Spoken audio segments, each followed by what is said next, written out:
Friends, welcome back. Wrestlers agitation exposed.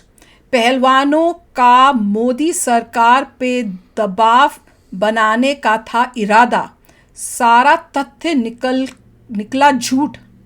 चलो देखें क्या है ये। तो कुछ लग रहा है, मेरे को भी कुछ गफले फील होने लग गए हैं, पर आई वॉज लाइक पता नहीं हो क्या रहा है, पर ऐसे लग रहा है कि कुछ अब सच्चाई शायद सामने आ रही है। देखिए, रेसलर्स को जो भी रेजोल्यूशन चाहिए वो तो कोर्ट से मिलेगा। वही तो समझ नहीं आ रहा, वही तो समझ नहीं आता कि प्रोटेस्ट क्यों कर रहे हैं, आई डोंट नो। मुझे भी समझ नहीं आ रहा।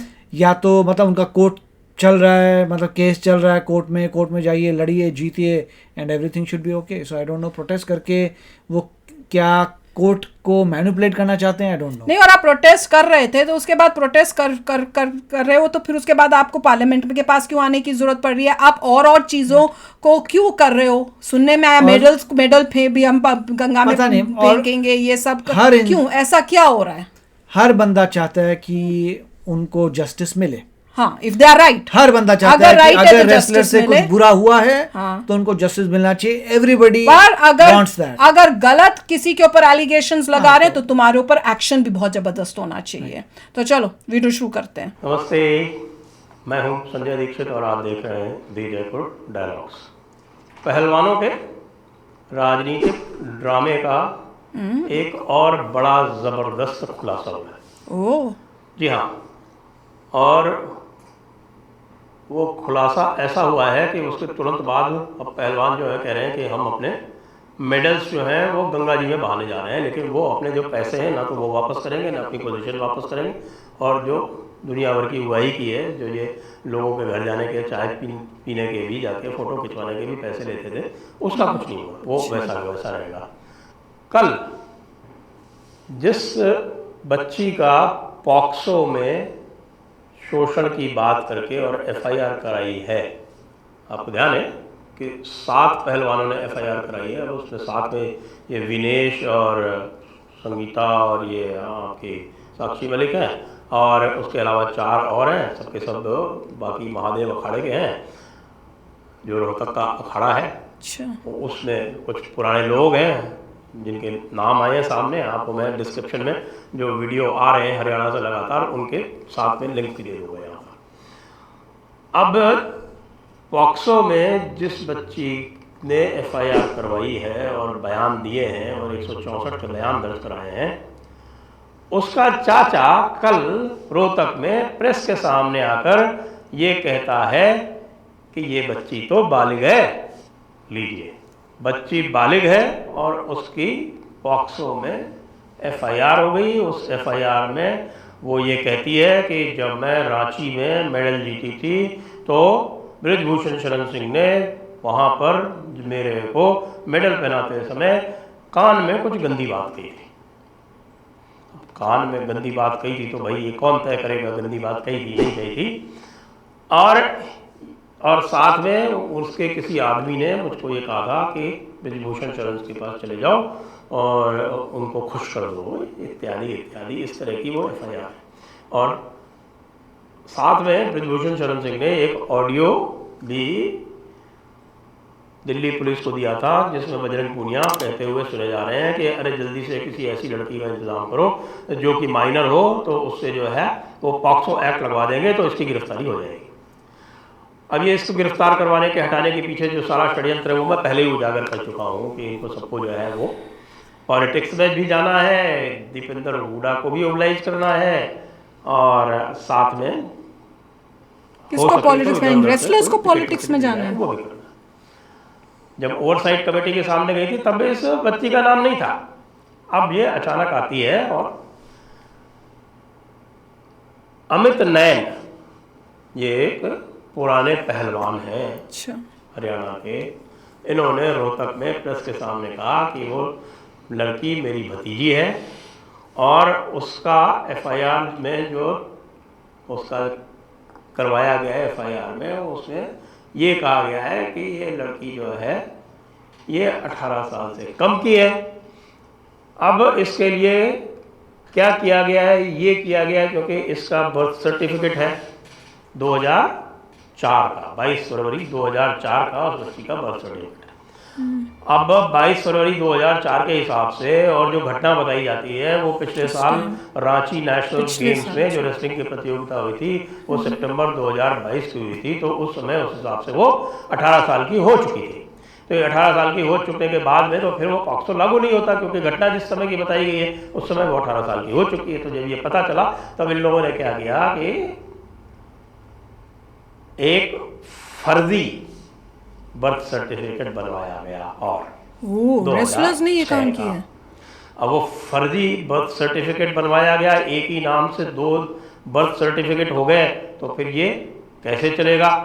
तो फिर क्या किया गया कि उसी नाम की लड़की जो 2004 का जिसका बर्थ सर्टिफिकेट है उसका एक डेथ सर्टिफिकेट भी बनवा दिया गया। नकली कहाँ से बनवाया? पैदा हुई, मर गई, उसके बाद दोबारा पैदा हुई और अब वो 16 साल की है, इसलिए उसका यौन शोषण हुआ है। वो 2006 की पैदाइश है उसकी, इसलिए 2022 में वो 16 साल की। ये सब कर क्यों रही है? एक ताना बाना बुना गया है। अब बस इसमें प्रॉब्लम ये हो गई है कि जब पुलिस ने जांच करी और पुलिस पहुंची, अमित नैन जी के पास पहुंची, जो उसकी दादी है वो अमित जी के पास रहती है, बच्ची जो है वो अपने पिताजी के पास, उनका दूसरा घर है आस पास में ही है। वो दादी ने साफ साफ कह दिया कि भाई ऐसा तो कुछ भी नहीं हुआ, ये तो वही बच्ची है, हमारे तो एक ही बच्ची पैदा हुई थी। वह पास पड़ोस में लोगों से पूछा, उन्होंने भी सबने यही कह दिया, उम्र भी उसकी सही सही बता दी। तब फिर आगे जब पुलिस जांच करती है तो पाती है कि साहब कि ये बच्ची पैदा तो होती है रोहतक में, फिर उसका जो है वो नया जो उसका बर्थ सर्टिफिकेट है वो आता है दिल्ली से, और एक डेथ सर्टिफिकेट बीच में आ जाता है, वो आ जाता है पंजाब से।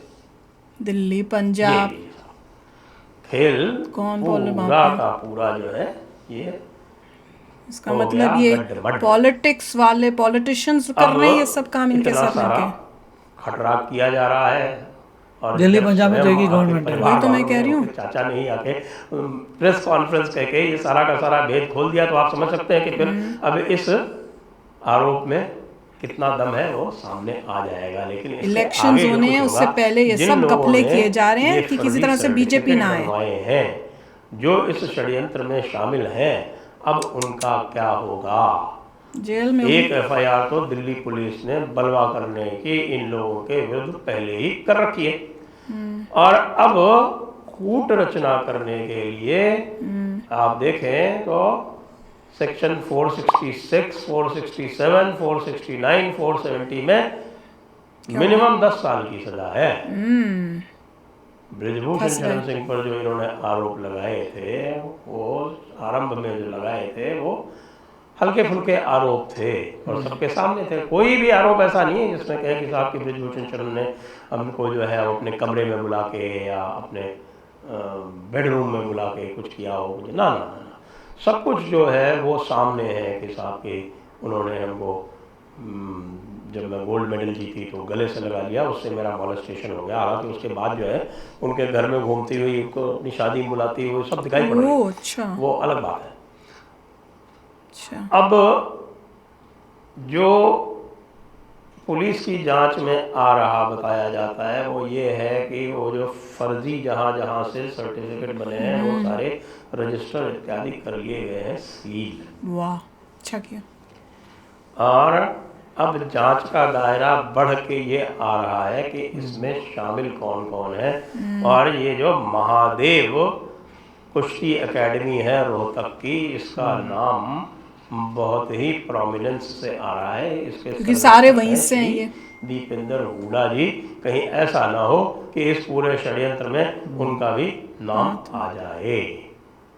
और इसके पीछे के जो खेल उजागर हो रहे हैं उसमें ये पता चल रहा है कि किस प्रकार से ये बजरंग पूनिया विशेषकर से इनके कारण कितना इनडिसिप्लिन फैल रहा था। ये भी कहानी किससे जो है वो लोग अब अलग से बता रहे हैं, और लोग ये पूछ रहे हैं कि भाई अभी एशियन रेसलिंग चैंपियनशिप हुई थी उसमें ये तीनों तो गए नहीं, क्योंकि इन तीनों ने जो उसके लिए क्वालिफाइंग करना था उसमें भाग नहीं लिया। और 30 लड़के लड़कियां जो है वो एशियन रेसलिंग चैंपियनशिप में भाग लेके आ रहे हैं। 53 kg का जो साक्षी मलिक का जो वेट है वो तो अमित पंघल ने पहले ही उसके ऊपर कब्जा कर रखा है। अब ये कह रही है कि साहब अमित पंघल को ना भेज के हमको भेज दो। इस समय तो इसकी ये हालत है कि किसी से भी कुश्ती करवा लो ये हार जाएगी, क्योंकि कुश्ती की प्रैक्टिस नहीं की। कुश्ती में तो ये होता है कि अगर आपने हफ्ते भर की प्रैक्टिस छोड़ दी तो आपका कार्यक्रम पूरा हो गया। तो अब ये खुलासा होने के बाद में अब पूरे के पूरे कुश्ती जगत में इनके जो सहानुभूति करने वाले थे, विशेषकर से अब जो खाप पंचायतें हैं उनमें ये चर्चा हो रही है कि भाई हम इतना बेवकूफ़ कैसे बन गए, हम भी बन गए। कम से कम परिवार वालों से तो पूछ लिया होता। पता ये चला कि बच्ची को ये कहा गया कि तेरे को नौकरी दिलवा देंगे जब हुड्डा जी की सरकार जो है वो 2024 में हुड्डा जी की सरकार आ जाएगी, और हुड्डा जी की सरकार आ जाएगी तो तेरे को नौकरी दिलवा देंगे। और चाचा जो है वो ये कह रहा है कि भाई नौकरी पाएगी तो अपने दम पे पाएगी, अगर मेडल लाएगी तो नौकरी पाएगी। होता ही वो और मेडल लाना पड़ेगा तो किसी इंटरनेशनल प्रतियोगिता में मेडल लाना पड़ेगा। वो मेडल लाने के लिए दमखम और मेहनत और पूरा जो कोचेस का और फेडरेशन का और उनका सबका सहयोग और उनकी सपोर्ट, ये सब चाहिए। शॉकिंग। मैं तो पहले ही कह रही थी कि जैसे इन्होंने सेकंड प्रोटेस्ट शुरू की और जिस तरीके से वो उस प्रोटेस्ट को कर रहे थे, मुझे बड़ा अजीब फील होने लग गया था। और उसके बाद जब ये न्यूज़ आई कि भाई ये तो हमारे पार्लियामेंट, जब इनॉग्रेशन होगी न्यू पार्लियामेंट बिल्डिंग की, तो वहाँ पे अब उन्होंने डिसाइड किया वहाँ जाके उस दिन प्रोटेस्ट करेंगे, तब तो मेरे को लगा कुछ खपला है। ये किसी पॉलिटिकल पार्टी के साथ जो है मिल के ये सब कर रहे हैं और ये अपना कोई फ़ायदा इनका हो सकता है, ये हो जिस फ़ायदे के लिए वो कंट्री को पीछे करके ये सब कर रहे हो। जैसे बोले ना कि मेडल बोल रहे हैं कि हम फेंक देंगे गंगा में, पर जो पैसे हमें अवार्ड में मिले हैं, जो हमें पोजीशन या नौकरी या जो बाकी चीज़ें मिली है वो नहीं देंगे। क्यों भाई, वो भी तो वापस रिटर्न करो ना। जब रिटर्न करना तो सब कुछ रिटर्न करो। एक तो इतना तुम्हें प्यार मिला पूरे देश से, मोदी जी ने इतना तुम्हें इम्पोर्टेंस दी, यार सब कुछ तुम भूल के गलत रास्ते पे लग गए। और सबसे शॉकिंग था कि लड़की जिसको बोल रहे हैं कि एफआईआर की नाबालिग बोलकर, वो पता चला कि वो नाबालिग है ही नहीं। उन्होंने उसके बाद क्या किया, कहीं और से दिल्ली से बनाया मेरे ख्याल से बर्थ सर्टिफिकेट, और दूसरा डेथ सर्टिफिकेट बना लिया पंजाब से। अब दोनों जगह पे गवर्नमेंट किसकी है वो भी समझ में आ रहा है। तो ये सब जो है, ये सब चालें इतनी चली जा रही हैं। ऑपोजिशन पार्टियां जो हैं वो घबराई पड़ी हैं कि किसी तरह से मोदी बीजेपी को नेक्स्ट इलेक्शन में आने ना दें। उसके लिए वो हर टाइप की जो कहते हैं ना लेवल नीचे का, नीचे से नीचे लेवल पे। मैं तो ये कहूँगा, देखिए स्टार्टिंग में रेसलर्स ने जो भी शुरू किया था अपना, एग्जैक्टली पता नहीं है कि वो भी पॉलिटिकली मोटिवेटेड था तो कि कुछ समझ नहीं आ रहा, वो जेन्युइन था। और जैसे कह रहे हैं पहले छोटे मोटे उन्होंने लगाए थे, उसके बाद अब बहुत ही आगे बढ़ गए हैं। अब यहाँ तक पहुँच गए हैं कि उनको फैब्रिकेट करने पड़े हैं, नकली बर्थ सर्टिफिकेट जेल में डालना है जिसके ऊपर किया एलिगेशन किसी तरह। मगर नॉर्मली मैं तो ये कहूँगा कि उनको अपना केस कोर्ट में लड़ना चाहिए, कोर्ट में डिसाइड होगा, उसके हिसाब से जो भी होगा। नहीं डिसाइड कर पाए then they don't have enough proof और इकट्ठा करिए। तो ये लग रहा है, मगर धरने देने ऐसे ये सब करना नहीं, उन्होंने तो लॉ भी ब्रेक कर दिया। उसमें क्या प्रॉब्लम थी? क्या तुम्हें कोई स्टॉप करा था मतलब लॉ सूट करने के लिए? तुमने कोर्ट में केस करना कर लो, तुम्हें पता है कि यहाँ फिर ये हो सकता है कि इन्हें पता है कि ये सब गलत हम बोल रहे हैं, कोर्ट में हमारा कुछ होना नहीं है क्योंकि हमारे पास कोई प्रूफ है नहीं है।